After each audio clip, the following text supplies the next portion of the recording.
मुख्यमंत्री कोण? उद्धव ठाकरे, सुप्रिया सुळे, जयंत पाटील, पृथ्वीराज चव्हाण, नाना पाटोळे सगळे एकत्र असू, ज्यांच्याकडे जास्त आमदारांची संख्या असेल त्यांना विनंती केली की तुम्ही तुमचा प्रतिनिधी निवडा, आमचा पाठिंबा त्याला. ज्यांच्या पक्षात सर्वात जास्त आमदार असतील त्यांचा मुख्यमंत्री होणार, त्याला आमचा पाठिंबा.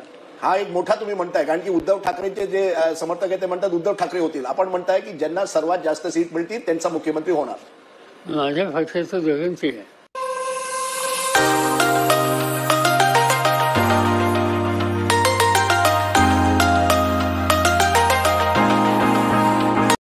मित्रांनो नमस्कार, तुमचं परत स्वागत इंडिक विचारमध्ये. मी अजय सुदामे. तुम्ही बघत आहात निव्वळ राजकारण. स्क्रीनवर येण्याच्या आधी तुम्ही जो एक छोटासा व्हिडिओ पाहिला असेल शरद पवार आणि राजदीप सरदेसाईंचा, त्यावरून तुमच्या हे लक्षात आलं असेल की आजच्या व्हिडिओचा मुख्य मुद्दा काय आहे. तर त्याच्याकडे एक मिनिटभरात येतो. त्याआधी सगळ्या श्रोत्यांना एक हात जोडून विनंती की व्हिडिओवरती कमेंट करा, पण शिव्या नका देऊ, कारण ते तुम्ही लिहिलं त्याचा काही उपयोग नाही. मी त्या लगेच डिलीट करतो. बाकी तुम्ही काय वाटेल ते लिहा. आणि म्हणजे कधी कधी काही काही श्रोते खरंच अतिशय चांगलं लिहितात. यावेळेला मी कोल्हापूर बंटी पाटलावरती जो व्हिडिओ केला होता त्यावरती एक त्यांनी माहिती अशी चांगली दिली. त्यांनी माझी ऍक्च्युली खरं म्हणजे चूक दाखवली. ती ही की मी असं म्हटलं होतं दिग्विजय खानविलकर 2004 मध्ये काँग्रेसमध्ये होते असं मी म्हटलं होतं. तर त्यांनी असं मला लिहून पाठवलं की ते काँग्रेसमध्ये नव्हते, ते राष्ट्रवादीत होते, जे बरोबर आहे. पण म्हणजे माझा जो एम होता, हा मधुरिमा राजेंनी जी माघार घेतली काही दिवसांपूर्वी 4 नोव्हेंबरला, त्या माघारी निमित्ताने जो माझा उद्देश होता की काँग्रेसमधल्या अंतर्गत लाथाळ्या, अंतर्गत बंडाळ्या आणि काँग्रेस राष्ट्रवादी युती असूनही त्यांच्या आतमध्ये जी एकमेकाला खाली ओढण्याची जी कॉम्पिटिशन सुरू असते ते प्रकाशात आणणे, हा जो माझा हेतू होता तो यातनं व्यवस्थित हायलाईट झाला. कारण म्हणजे जरी मी असं म्हटलं होतं की दिग्विजय खानविलकर हे काँग्रेसमध्ये होते, पण ते काँग्रेसमध्ये नसून राष्ट्रवादीच होते, तरी सुद्धा हा मुद्दा राहतोच. कारण 2004 मध्ये राष्ट्रवादी आणि काँग्रेसची महाराष्ट्राच्या विधानसभा निवडणुकांकरता युती होती. आणि ही युती असूनही बंटी पाटील जे काँग्रेसमध्ये होते त्यांनी ते अपक्ष म्हणून उभे राहिले आणि त्यांनी जो युतीचा अधिकृत उमेदवार होता दिग्विजय खानविलकर, त्यांनी निवडणुकांमध्ये हरवलं. तर हा माझा उद्देश होता, हा माझा हायलाईट करण्याचा उद्देश होता, तो व्यवस्थित झालाय. पण याचबरोबर त्या कोल्हापूरच्या आमच्या श्रोत्याला धन्यवाद. आपल्या मुख्य मुद्द्याकडे येऊ. मला असं वाटतं की महाविकास आघाडीमध्ये मुख्यमंत्री कोण होणार याच्यावरून प्रचंड वाद पेटलेला आहे आणि तो म्हणजे मागची महिना 2 महिना पेटलेला आहे. उद्धव ठाकरेंनी दिल्लीला जाऊन रदबदली करण्याचा प्रयत्न केला स्वतःचीच, की मला मुख्यमंत्री करा. मग त्याला महाराष्ट्रातल्या काँग्रेसच्या नेत्यांनी विरोध केला वगैरे, हे सगळं झालेलं आहे. पण तो मुद्दा परत परत पुढे येतोय. आणि मला असं वाटतं की शरद पवारांनी राजदीप सरदेसाईला जी मुलाखत दिली 2-3 दिवसापूर्वी, त्यातनं त्यांनी आपला डाव टाकलेला आहे. म्हणजे जे शरद पवारांचे भक्त आहेत, मनुष्य शरद पवारांचा भक्त असू शकतो आयुष्यात, एवढी वाईट वेळ कोणावर येऊ नये, पण असो. तर जे शरद पवारांचे भक्त आहेत ते म्हणतात की त्यांना वस्ताद म्हणतात. ते वस्तादांनी हा डाव टाकला, वस्तादांनी तो डाव टाकला. पण यावेळेला मला असं वाटतं की खरोखर वस्तादांनी डाव टाकलेला आहे आणि तो अर्थात महाविकास आघाडीमध्ये जे आपली इंटरनल कॉम्पिटिशन आहे त्याच्यावरच त्यांनी डाव टाकलेला आहे. मी जे सुरुवातीला जे सांगितलं होतं की बंटी पाटलांनी जसं दिग्विजय खानविलकरांना हरवलं, हा सुद्धा तोच प्रकार आहे. शरद पवारांनी आपल्या महाविकास आघाडीतल्या युतीच्या भागीदारांवरतीच डाव टाकला. पण शरद पवारांनी अजून एक डाव टाकलेला आहे. तो यावेळी त्यांनी भाजपच्या हिंदू मतांवरती टाकलेला आहे असं मला वाटतं. तर या 2 डावांविषयी आपण आजच्या व्हिडिओतनं बोलू. पण त्याआधी मी आमचे हे विदर्भातले गुरुजी आहेत, कराळे गुरुजी, त्यांचा हा मित्रांनो छोटासा व्हिडिओ बघा. राणेशाहीचा मेसेज लोकांपर्यंत गेला आहे. लोक काही इतके पागल नाही. इतके फोन आले, कॉल आले मला प्रचंड. मग ते खरांगणा असो, पिंपळखुटा असो, त्याच्यानंतर तिकडं कारंजा असो, साऊथ, ठीक आहे, या सगळ्या गावातून कॉल आले मला का सर तुम्हाला तिकीट भेटायला पाहिजे होती, हे चुकीचं केलं. बिचारे आमचे हे कराळे गुरुजी शिकवण्या घेऊन चांगला यांचा धंदा चालला होता जोरात. मास्तरांचा मान आहे, मास्तर भरपूर कमाई करतात, त्यांचे विद्यार्थी हुशार आहेत, मास्तर आहेत पण चांगले मास्तर. शिकवण्या चांगल्या चालल्या होत्या. त्यांना काय साप चावला माहित नाही, ते राजकारणात गेले. एक मला वाटतं 5-6 महिन्यापूर्वी उद्धव ठाकरेंना भेटायला गेले. त्यांना उद्धव ठाकरे भेटलेच नाही. त्यावेळेला मी सुद्धा हा व्हिडिओ केला होता. बिचारे इथून गेले, मुंबईला गेले. कोणीतरी त्यांना सांगितलं हो मी उद्धव ठाकरेंना भेटवतो, आणि उद्धव ठाकरेंनी त्यांची भेट घेतली. आता परत त्यांनी लोकसभेच्या निवडणुकांच्या वेळेला महाविकास आघाडी करता प्रचंड काम केलं. त्यांनी महाविकास आघाडीचा प्रचार केला, महाविकास आघाडीला चांगलं यश पण मिळालं महाराष्ट्रामध्ये. आणि त्यावेळेला त्यांचं असं म्हणणं की मला शरद पवार साहेबांनी असं प्रॉमिस केलं होतं की तुला मी आमदारकीचं तिकीट देईल, पण ते त्यांना दिलेलं नाही. त्यांना वर्ध्याहून एका कॉन्स्टिट्युन्सीमधनं पाहिजे होतं, एक्झॅक्ट मला आता नाव आठवत नाही आहे. पण त्या मतदारसंघातून अमर काळे जे आता लोकसभेला निवडून आले, जे शरद पवारांनी इम्पोर्ट करून आणले होते बाहेरून, त्यांना शरद पवारांनी वर्ध्यातनं निवडून आणलं. त्यांच्याच पत्नीला शरद पवारांनी तिकीट दिलेलं आहे. अच्छा, आता हे काळे कुठून आले? तर हे काळे अनिल देशमुखांचे भाचे. हे जे काळे आहेत, जे लोकसभेला निवडून आले होते राष्ट्रवादीकडून महाविकास आघाडीतनं, ते अनिल देशमुखांचे भाचे आहेत. तर मित्रांनो, हा सगळा असा यांचं हे राजकारण आहे. अनिल देशमुख, त्यांचा मुलगा एकीकडनं उभा आहे नागपुरात, त्यांचा पुतण्या भाजपकडनं उभा आहे. मी 1% भाजपला सुद्धा दोष देईल. त्यांचा हा भाचा अमर काळे हा निवडून आला 2024च्या लोकसभांमधनं. आता असेंब्लीचं तिकीट त्यांच्या पत्नीला दिलं आहे. आणि बिचारे कराळे गुरुजी, उनका दिल टूट गया. जे कराळे गुरुजी महाविकास आघाडीकडनं त्यांना सपोर्ट करत होते वगैरे, तो जाऊ द्या भाग मित्रांनो, काही असेल, आपला राजकीय विरोध असेल, पण माणूस जेन्युइन आहे.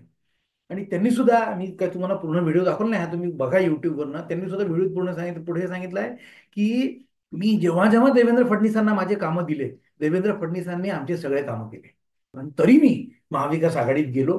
आणि असं हे त्यांनी हात दाखवून अवलक्षण करून घेतलेलं आहे.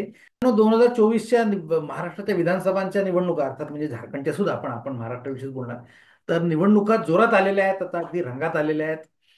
आणि काँग्रेसने सुद्धा आपला आता प्रचार सुरू केला. शेवटी अंगडाई तुटी येऊन की 6 तारखेला राहुल गांधी नागपुरात आले होते, इथून त्यांनी आपला प्रचार ऑफिशियली लॉन्च केला.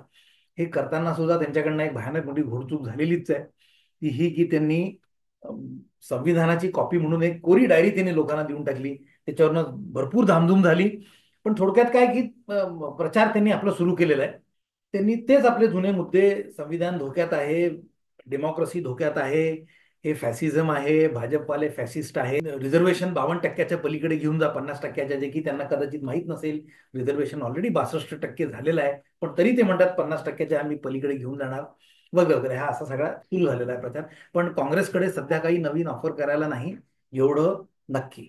आता एक गोष्ट लक्षात घ्या की 2024 मध्ये जे काँग्रेसला चांगलं यश मिळालं होतं, त्याच्या मागे काँग्रेसचा मित्रांनो काहीही हात नव्हता. ते त्यांना चुकून मिळालंय. आणि काँग्रेसला असं चुकून यश मिळतं असं मृणाल गोरे, कारण ज्या आता शिवसेनेत, म्हणजे आधी शिवसेनेत होत्या, आता एकनाथ शिंदेबरोबरच्या शिवसेनेत आहेत, त्या मृणाल गोरे एकदा असं म्हणाल्या होत्या की काँग्रेसवाले हे म्हणतात की 0 मिळाले तरी आमचेच आणि पूर्ण यश मिळाले तरी आमचेच. 2024च्या लोकसभांचे जेव्हा निकाल आले, तेव्हा मला हे मृणाल गोरेंचं वाक्य आठवलं. हे जे काँग्रेसला यश मिळालं होतं, यामध्ये काँग्रेसचा काही हात नव्हता. भाजपनी जेव्हा हे म्हणायला सुरुवात केली की आम्ही 400 आम्हाला जागा द्या, आणि मग कुणीतरी भाजपच्या नेत्यांनी हे सांगायला सुरुवात केली की आम्ही संविधान बदलू वगैरे, इति, त्याच्यामुळे हा मुद्दा पेटला असं कुठेतरी वाटतं. बरं, म्हणजे कन्फ्युजिव्ह एव्हिडन्स नाही आहे, पण त्याच्यामुळे हे मुद्दा पेटला. आणि दलित मतदार भाजपच्या कुठे ना कुठे, खास करून महाराष्ट्रात, विदर्भात त्यांच्या विरुद्ध फिरले, असं हे झालं असावं असं वाटतं. पण त्यामागे काँग्रेसचा काहीही हात नाही. काँग्रेसनी काहीही असं केलं नाही की त्यांना एवढा 13-14 जागा मिळाव्या. तर सांगायचा मुद्दा हा की 6 तारखेला नागपुरातनं काँग्रेसचा प्रचार सुरू झाला. 7 तारखेला दुसऱ्याच दिवशी उद्धव ठाकरेंनी वचननामा नावाने महाविकास आघाडीचा मॅनिफेस्टो लॉन्च केला, ज्याला जाहीरनामा म्हणतात किंवा मॅनिफेस्टो म्हणतात. तो उद्धव ठाकरेंनी लॉन्च केला. आणि त्याच्यामध्ये त्यांनी काय 5 गॅरंटीज दिल्या. त्यात गडबड अशी आता की आधी महाविकास आघाडीवाले म्हणत होते, काँग्रेसचे नेते, की आम्ही लाडकी बहीण योजना चालू ठेवणार नाही. पण आता नंतर त्यांच्या लक्षात आलं महाविकास आघाडीचे हे ते खरं नाही, म्हणून त्यांनी असं सांगितलं की आम्ही 1.5 नाही, आम्ही त्याऐवजी 3,000 देऊ. पण जसं, म्हणजे आता याच्यात गंमत अशी की जे राहुल गांधी काही दिवसांपूर्वी लोकसभेच्या निवडणुकांच्या वेळेला आम्ही 8,500 रुपये देऊ असं म्हणत होते, खटाखट खटाखट खटाखट, ते आता कुणीही बोलायला तयार नाही. तर ते जे, म्हणजे 8,500, जर का तुम्हाला तुमच्या कार्यक्रमावरती जर का तुमची फेथ असती, जर का तुम्हाला हे कन्व्हिक्शन असतं की आपण जे करतोय ते करेक्ट आहे, तर तुम्ही 8,500 रुपयाचा कार्यक्रम चालू ठेवला असता. पण त्याच्याविषयी ते काही बोललेलं नाही. आणि आता त्यांनी नवीन एक घोषणा केली आहे की आम्ही 3,000 रुपये देऊ. त्यांनी बाजूने काही बाकी घोषणा केली आहेत, पण ही इथे मला हायलाईट करायची इच्छा आहे की आम्ही 3,000 रुपये देऊ. पण मला वाटत नाही की लोकांचा त्याच्यावरती भरोसा, विश्वास बसेल, कारण हे केलेला हा जुलमाचा रामराम. म्हणजे महायुती 1500 रुपये देते आहे आणि त्यांनी आता ते 2100 रुपये केले आहेत आणि म्हणून तुम्ही नाईलाजाने आम्ही 3000 रुपये देऊ असं म्हणता आहात, पण त्याच्यामध्ये फारसं कन्व्हिक्शन दिसत नाही आहे. अजून एक महत्वाचं असं की जर का तुम्हाला खरोखर हा कार्यक्रम करायचा होता तर एवढा लेट करायची गरज नव्हती. म्हणजे 7 तारखेला तुम्ही केलं. महायुतीने लाडकी बहीण लॉन्च करून आज जवळजवळ 3 महिन्याच्या वरती होऊन गेले आणि त्यांनी 7500 रुपये या महिलांच्या अकाउंटमध्ये टाकले सुद्धा. एकदा 3000, एकदा 3000 आणि एकदा 1500, तर असे त्यांनी 7500 रुपये टाकले सुद्धा. आणि तुम्ही आता त्याच्यानंतर सुद्धा तुम्हाला वेळ होता हे लॉन्च करायचा. मध्ये तुम्हाला जर का म्हणजे लोकांपर्यंत ही योजना पोहोचवायची होती तर तुमच्याकडे भरपूर वेळ होता. पण तुम्ही काय केलं, अगदी इलेक्शनची वाट पाहिली. म्हणजे आता 20 तारखेला मतदान आहे आणि तुम्ही 7 तारखेला ही योजना लॉन्च करता आहात. याचा अर्थ तुमचा याच्यावरती फारसा तुमचं कन्व्हिक्शन नाही, तुमची याच्यावरती श्रद्धा नाही. सगळ्यात महत्वाचं म्हणजे आणि ज्याचा आपला आजच्या विषयाशी एकदम घनिष्ठ संबंध आहे तो हा की हा वचननामा लोकांपुढे आणताना लॉन्च करताना उद्धव ठाकरेंमध्ये मित्रांनो मला एक कमालीचा बदल दिसला. त्यांचे जे आविर्भाव होते, त्यांची जी बॉडी लँग्वेज होती ती एकदम अथॉरिटेटिव्ह झालेली मला वाटली. अधिकारिक ज्याला म्हणता येतं, म्हणजे मराठीत लूज ट्रान्सलेशन अधिकारिक. म्हणजे एकूण काय की जणू काही ते महाविकास आघाडीच्या मुख्यमंत्र्याच्या कॅन्डिडेट सारखेच वागत होते. अधिकृत मुख्यमंत्र्याचा कॅन्डिडेट आपण आहोत असं त्यांच्या बॉडी लँग्वेजमधनं एकूण मला दिसलं. आणि त्यांनी उद्धव बाळासाहेब ठाकरे पक्षाचा त्यांनी वचननामा नाही लॉन्च केला, त्यांनी महाविकास आघाडीचा लॉन्च केला. म्हणजे ही परमिशन त्यांना काँग्रेसवाल्यांनी दिली. जे की मी माझ्या मागच्या व्हिडिओतून सतत सांगतोय की जी काँग्रेसची हायकमांड आहे दिल्लीची त्यांचा उद्धव ठाकरेंना पूर्ण पाठिंबा आहे. पण जे लोकल नेते आहेत त्यांना हे नको आहे आणि त्याचं प्रूफ लगेचच आपल्याला मिळालं. दुसऱ्याच दिवशी शरद पवारांनी, दुसऱ्या का तिसऱ्या दिवशी मला वाटतं, एक दिवस मध्ये गेला असेल, लगेचच शरद पवारांनी आपला डाव टाकलेला आहे. नुसतंच शरद पवारांनी नाही तर पृथ्वीराज चव्हाणांनी सुद्धा मुलाखत दिली. आज मी हा व्हिडिओ रेकॉर्ड करतोय त्या दिवशी 10 तारीख आहे. 8 का 9 तारखेला पृथ्वीराज चव्हाणांनी लगेच इंटरव्ह्यू दिला आणि त्यांनी हे सांगून टाकलं की उद्धव ठाकरेंनी ही मागणी करणं की मला मुख्यमंत्री पदाचा चेहरा करा ही चूकच आहे. हे त्यांनी म्हणजे एवढं ठासून ते याच्याकरता सांगतात आहे कारण याच्या आधी सुद्धा त्यांनी एक इंटरव्ह्यू दिला होता आणि त्यावेळी त्यांनी हेच म्हटलं होतं की उद्धव ठाकरेंची ही मागणी चूक आहे. आमच्या इथे असं कल्चर नाही, काँग्रेसमध्ये हे कल्चर नाही. आम्ही मुख्यमंत्री पदाचा चेहरा निवडणुका झाल्यावरच ठरवतो आणि त्यामुळे महाविकास आघाडीत सुद्धा मुख्यमंत्री पदाचा चेहरा देण्याचे कारण नाही. पण असं असताना सुद्धा उद्धव ठाकरे एखाद्या मुख्यमंत्र्यासारखे बोलत होते 7 तारखेला, 1 का 2 दिवस आधी. याचबरोबर म्हणजे पृथ्वीराज चव्हाण एक झाले. दुसरं, ज्या व्हिडिओनी मी सुरुवात केली होती शरद पवारांच्या, शरद पवार सुद्धा त्यांनी क्लिअर कट हे सांगितलं की उद्धव ठाकरे मुख्यमंत्री होणार नाहीत. राजदीप सरदेसाईंनी अगदी ठासून ठासून त्यांना विचारलं की मुख्यमंत्री कोण होणार. सुप्रिया सुळे, जयंत पाटील, नाना पटोले, पृथ्वीराज चव्हाण इथे. त्याच्यावर शरद पवार अगदी व्यवस्थित हे सांगतात की ज्या पक्षाला सगळ्यात जास्त जागा येतील त्याचा मुख्यमंत्री होणार, किंवा ते असं म्हणतात की ज्या पक्षाला सगळ्यात जास्त जागा येतील त्यांच्या उमेदवाराला आमचा पाठिंबा. म्हणजे उद्धव ठाकरे मुख्यमंत्री होणार नाहीत हे त्यांनी नक्की सांगून टाकलं मित्र. का असं मी का म्हणतो हे लक्षात घ्या की उद्धव ठाकरेंचा स्ट्राईक रेट हा कधीही चांगला नसतो. शिवसेनेचा स्ट्राईक रेट हा कधीच चांगला नव्हता. त्यांचा बेस्ट स्ट्राईक रेट हा 2019च्या विधानसभा निवडणुकांमध्ये होता जेव्हा ते भाजप बरोबर होते. शिवसेनेचा स्ट्राईक रेट हा भाजप बरोबर आल्यानंतरच चांगला झालेला आहे. पण याच्या आधीच जर का तुम्ही निवडणुका बघितल्या तर शिवसेनेला 30-35% वरती त्यांचा स्ट्राईक रेट नसतो. आणि त्याचा अजून एक म्हणजे ज्याला काय म्हणतात की टेस्टिमनी, 2024च्या लोकसभांमध्ये सुद्धा त्यांचा स्ट्राईक रेट अतिशय वाईट होता. सगळ्यात जास्त जागा म्हणजे लढवून त्यांना फक्त 9 जागा मिळाल्या. त्यामुळे जेव्हा शरद पवार हे म्हणतात की ज्याच्या सगळ्यात जास्त जागा येतील त्यांचा मुख्यमंत्री होणार, तेव्हा त्यांना हे नक्की माहित आहे की उद्धव ठाकरे आता मुख्यमंत्री होऊ शकतात. आणि मित्रांनो तसंही उद्धव ठाकरे हे मुख्यमंत्री पदाकरता नालायक आहेत. हे शरद पवारांनी जेव्हा त्यांनी लोक माझे सांगाती हे जे पुस्तकाची दुसरी आवृत्ती त्यांनी छापली तेव्हा हे त्यांनी त्यातूनच सांगून टाकलं होतं. त्यांनी त्यांच्या 10 मोठ्या मोठ्या चुका सांगितल्या होत्या. हे ऑफिसला जात नसत, ऍक्सेसेबल नव्हते, त्यांचा आपल्या पक्षावरती कंट्रोल नव्हता, इथे. त्यामुळे उद्धव ठाकरे मुख्यमंत्री होणार नाहीत हे शरद पवारांनी आधीच सांगून टाकले. त्याच्यामुळे उद्धव ठाकरे मुख्यमंत्री होणार नाहीत हे नक्की समजा मित्र. आता शरद पवारांना हे माहित आहे की स्ट्राईक रेट त्यांचा सगळ्यात जास्त चांगला राहणार आहे यावेळेला. म्हणजे लोकसभांच्या निवडणुकांमध्ये सुद्धा त्याचा स्ट्राईक रेट सगळ्यात चांगला होता. काँग्रेसचा आणि त्यांचा बरोबर होता, मायनर फरक होता. त्यांचा 80% आणि काँग्रेसचा 75% होता. आता यावेळेला शरद पवारांना हे माहिती आहे की विधानसभांच्या निवडणुकांमध्ये त्यांचं स्ट्राईक रेट महाविकास आघाडीमध्ये सगळ्यात चांगला राहणार आहे. कारण मित्रांनो, त्यांनी ज्या पद्धतीने कॅन्डिडेट सिलेक्शन केलंय ना, एक एक कॅन्डिडेट त्यांनी निवडून पकडून पकडून आणलाय.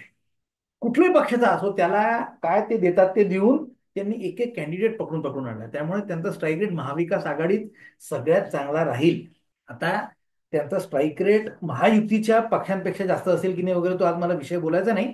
पण मला असं वाटतं की जागा सगळ्यात जास्त भाजपच्या येतील आणि स्ट्राईक रेट शरद पवारांचा सगळ्यात चांगला राहील. हा याच्यावरती नक्की एकदा मतदान व्हायच्या आधी याच्यावरती नक्की बोलेल. सांगायचा मुद्दा हा की शरद पवार हे सांगू इच्छितात आहे की उद्धव ठाकरे तुम्ही मुख्यमंत्री होणार नाही. आणि त्यांनी जवळजवळ ते काँग्रेस इतक्याच सीटा लढतात आहे. काँग्रेस 105 लढते आहे तर मला वाटतं हे काहीतरी 92-95 लढतात.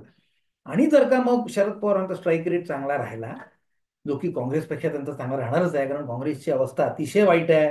त्यांच्या आतमध्ये खूप बंडाळ्या माजलेल्या आहेत. कमीत कमी त्यांचे 10-12 ठिकाणी त्यांच्याकडे बंडाळी आहे आणि त्यांचे रिबेल कॅन्डिडेट उभे आहेत.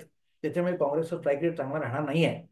त्याच्यामुळे जवळजवळ हे शरद पवार स्पष्ट करतात आहे की मुख्यमंत्री आमचाच राहणार आहे. आणि याला मी मित्रांनो म्हणतो वस्तादाचा खरोखर डाव.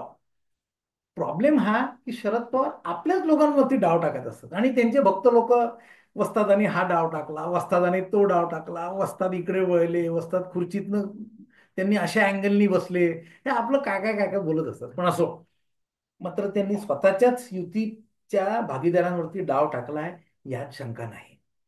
त्यामुळे मला वाटतं उद्धव ठाकरेंनी आता हे विसरावं. मुख्यमंत्रीपद ते जे 2.5 वर्ष होते त्यांचे शेवटचे, आता पुढचा जन्म घ्यावा लागेल त्यांना परत. मी व्हिडिओच्या सुरुवातीला असं म्हटलं होतं की शरद पवारांनी फक्त स्वतःच्याच युतीच्या भागीदारांवरती डाव टाकला असं नाही, तर त्यांनी मित्रांनो हिंदू मतांवरती सुद्धा डाव टाकलेला आहे. मी असं का म्हणतो असं बघा मित्रांनो, की हे काही शरद पवारांनी आता ज्या लेटेस्ट ज्या 2-3 ज्या मूव्स केले आहेत, जो डाव टाकले आहेत, ते असं बघा की काही महिन्यापूर्वी त्यांनी सुशील कुमार शिंदे म्हणजे जे खरं म्हणजे काँग्रेसही होते पण शरद पवारांचे ते पट्टशिष्य आहेत, त्या सुशील कुमार शिंदे थ्रू त्यांनी काँग्रेसवरती अटॅक करायला लावला. त्या सुशील कुमार शिंदेनी असं सांगितलं, पुस्तक छापलं आणि त्या पुस्तकासंदर्भात त्यांनी इंटरव्ह्यू दिला. त्यात ते असं म्हणतात की सावरकर एक महान रिफॉर्मर होते. म्हणजे काँग्रेसला पेचात पकडण्याचं त्यांनी फुल त्यांच्या थ्रू त्यांनी डाव टाकला आणि तो मला वाटतं सक्सेसफुल झालाय. कारण त्यानंतर राहुल गांधी सावरकरांविषयी एकही वाक्य बोललेले नाही. त्यानंतर असं अजून बघा की एक टाटा इन्स्टिट्यूट ऑफ सोशल सायन्सेसचा हा रिपोर्ट आलाय, ज्यामध्ये असं सांगण्यात आलंय की मुंबईमध्ये आता येणाऱ्या काही वर्षात हिंदूंची पॉप्युलेशन ही केवळ 54% राहणार आहे. आता मित्रांनो, याच्याकरता Tata Institute of Social Sciences कशाला पाहिजे? हे कोणत्याही माझ्यासारख्या साध्या माणसाला, पेपर वाचणाऱ्या माणसालाही कळतं की हिंदूंची पॉप्युलेशन कमी कमी होत जाते आहे. काही लवकर नाही केलं तर जसा एकेकाळी आपल्याकडे अफगाणिस्तान होता, पाकिस्तान होता, बांगलादेश होता, हा गेला, तसा आपला हा देश तुटत जाईल हे सांगायला एवढे जर का ते म्हणजे TISS मध्ये बसून जर का ते हे करत असतील तर त्यांनी लगेच कार्यक्रम बंद करावा. हे एवढा रिसर्च करण्याकरता खरंच त्यांना पैसे द्यायची गरज नाही. हे कोणत्याही कॉमन सेन्स असल्या माणसाला कळतं. पण सांगायचा मुद्दा काय की हिंदूंची पॉप्युलेशन मुंबईतनं आता केवळ 54% राहील असा हा रिपोर्ट आहे आणि हा किरीट सोमय्या यांनी समोर येऊन हायलाईट केलेला आहे. एवढंच नाही तर मुस्लिम मराठी महासंघ नावाची काय एक संस्था आहे, त्यांनी महाविकास आघाडीला आपल्या डिमांड्स दिलेल्या आहेत. त्यांनी म्हटलंय की तुम्ही आम्हाला पैसे द्या, त्याच्यानंतर तुम्ही आमच्या या जे तुम्ही जे क्रिमिनल्स अटकेत केले ठेवले आहेत त्यांना बाहेर सोडा वगैरे वगैरे. यातल्या काही मागण्या मी तुम्हाला दाखवतो आहे. अजून एक घ्या, मुस्लिमांकरता काम करणारे 180 NGOज आहेत, ज्या मुस्लिमांचे वोटरचे त्यांनी रजिस्ट्रेशन करून घेतले आणि ते त्यांच्या घरी जाऊन जाऊन त्यांना सांगतात आहे की तुम्ही मतदान करा, तुम्ही मतदान करा, मतदान करा. तर मित्रांनो, मला असं कुठेतरी हे वाटतं आहे की हे हिंदू मुस्लिम प्रचंड आता तो सारीपाट पूर्ण बिचलेला आहे. आणि असं असताना शरद पवार मात्र काहीतरी वेगळंच करतात आहे. का? कारण त्यांना असं वाटतं आहे की जे मुस्लिम मतदार आहेत, म्हणजे जे याच्या आधी काँग्रेस आणि NCP महाराष्ट्रामध्ये 25 वर्षापासून आज गेम होता की मुस्लिम मतं जी होती ती काँग्रेस आणि राष्ट्रवादीमध्ये वाटली जात असत. पण आता उद्धव ठाकरे आल्यामुळे ती मुस्लिम मतं कदाचित उद्धव ठाकरेंकडे जास्त जातील. आणि त्याचं कारणही हे आहे की उद्धव ठाकरे मुंबईत स्ट्रॉंग आहेत आणि मुंबईत मोठे नंबर ऑफ सीट्स पण जास्त आहेत, 36 सीट्स आहेत. तिथे मुस्लिम मतं उद्धव ठाकरेंना जास्त मिळतील अशी बहुतेक शंका शरद पवारांना आली असल्याने त्यांनी अजून एक डाव पलटलेला आहे. वस्तादानी इथे अजून एक त्याला काय म्हणतात डाव टाकलेला आहे, आणि तो हा की ते हिंदू मतांच्या मागे लागलेले आहेत. मी आता असं का म्हणतो बघा, हा त्यांचा लेटेस्ट एक फोटो बघा. विठ्ठलाशी कम्पेअर करणारा हा फोटो आहे मित्रांनो. त्याचा म्हणजे काय म्हणायचं, मी तुम्हाला हे सांगू इच्छितो की शरद पवार हे हिंदू नाहीत असं वारकरी संप्रदायाने एक वर्षभरापूर्वी, 1.5 वर्षापूर्वी अशी एक त्यांनी डिक्लेरेशन दिलं होतं. आणि आज शरद पवार स्वतःला विठ्ठलासारखे दाखवू इच्छितात. एवढंच नाही, शरद पवार कित्येक वर्षांनी, कित्येक दशकांनी या गणपतीला दगडूशेठ हलवाईच्या गणपतीच्या दर्शनाला गेले होते. तर हे शरद पवार फार दिवसापासून करतात. 1 वर्षापासून त्यांनी हा प्लॅनिंग करून ठेवलेला आहे. त्यांना हे माहित होतं काय करायचं आहे. दगडूशेठला गेले. आता शरद पवार हे विठ्ठलासारखे आहेत असं दाखवण्याचा प्रयत्न, विठ्ठलाशी त्यांची तुलना होते आहे, त्यांचे भक्त लोक करतात. एवढंच नाही तर शरद पवार यावेळेला सुद्धा वारीला गेले होते. हे त्यांची अजून काही तुम्ही फोटोग्राफ बघा. तर शरद पवार राष्ट्रवादी, म्हणजे शरद पवारांची राष्ट्रवादी ही हिंदू मतांच्या मागे लागलेली आहे. आणि त्याचं कारण सुद्धा आहे की त्यांना ते शक्य आहे, कारण ते वेस्टर्न महाराष्ट्रामध्ये किंवा मराठवाड्यामध्ये, पुण्यामध्ये, नाशिक जवळ त्यांचे डीप पॉकेट्समध्ये ते पसरलेले आहेत. आणि त्यांचे जे नेते आहेत ते अगदी धाकड कट्टर मराठा लोक आहेत, जे आपल्या रोजच्या आयुष्यात जबरदस्त हिंदू आहेत. फक्त ते मुंबईला आले, पुण्याला आले की वेगळा जप करायला लागतात. घरी रामराम म्हणतात, इकडे आले की अल्ला अल्ला करायला लागतात. त्याच्यामुळे त्यांना हिंदू मतं घेणं शक्य आहे. एवढंच नाही, म्हणजे शरद पवार मी हिंदू आहे हे दाखवण्याचा प्रयत्न करतात. एवढंच नाही तर मित्रांनो, देवेंद्र फडणवीसांवरती सुद्धा हल्ले सुरू झाले आहेत. हा एक फोटो त्यांचा अतिशय जुना फोटो आहे. मला वाटतं 15-20 वर्ष जुना फोटो असावा. फोटो रिसर्क्युलेट होतो आणि हे दाखवण्याचा प्रयत्न होतो आहे की भाजपवाले हे खोटे हिंदू, खोटारडे हिंदू आहेत. यांचं हिंदू दार्जिने नाहीत. तर मला असं वाटतं की हे आपल्या जनतेला कळतं की जे काय हिंदू आहे ते भाजपच आहे. जेवढे काय हिंदूंचं रक्षण करणारा कुठला पक्ष असेल तर तो भाजपच आहे. त्याच्यामुळे हा देवेंद्र फडणवीसांवरती हा जो हल्ला आहे हा काही कामातील असं मला वाटत नाही. पण हे बघितल्यानंतर मला असं वाटतंय कुठे ना कुठे या दोन घटना एकत्र जोडल्यानंतर मला असं वाटतंय की शरद पवार हिंदू मतांच्या मागे जाणं आणि देवेंद्र फडणवीसांवरती हल्ला करणं हे बघितल्यावर मला असं वाटतंय की कुठे ना कुठे राष्ट्रवादी हिंदू मतं आकृष्ट करून घेण्याच्या दिशेने प्रयत्न करते आहे. तर शरद पवारांनी मित्रांनो मागच्या 2-4-5 दिवसात हे 2 डाव टाकले आहेत. एकतर त्यांनी उद्धव ठाकरेंना सांगून टाकले की मी मुख्यमंत्री होणार नाही, आणि देवेंद्र फडणवीसांना ते सांगतात आहे की मी तुमची हिंदू मतं घेण्याचा प्रयत्न करणार आहे. पण मला वाटतं हा डाव त्यांचा काही सक्सेसफुल होणार नाही, कारण देवेंद्र फडणवीस हे कट्टर हिंदू आहेत. त्यांचा पक्ष सुद्धा एकमेव हिंदुत्ववादी पक्ष आहे, एकनाथ शिंदेची शिवसेनेबरोबर. त्याच्यामुळे मतदारांना हे नक्कीच माहिती आहे. अजून एक मी जी माझी पर्सनल आठवण आहे ती इथे सांगू इच्छितो की 1992 मध्ये जेव्हा आम्ही कारसेवेला गेलो होतो अयोध्येमध्ये, तेव्हा देवेंद्र फडणवीस आमच्यासारखेच म्हणजे काय ज्याला काय म्हणतात की एखाद साध्या सुध्या कारसेवकासारखेच अयोध्येला आलेले होते. त्याच्यामुळे कुणी त्यांच्या हिंदूपणाविषयी, त्यांच्या कट्टरतेविषयी कुणीही शंका घेण्याचं कारण नाही. त्यामुळे देवेंद्रजी आगे बढो, हम तुम्हारे साथ है. आज व्हिडिओ इथेच संपवतो. आवडला तर लाईक करा, शेअर करा, चॅनलला सबस्क्राईब करा. जय हिंद, जय श्रीराम.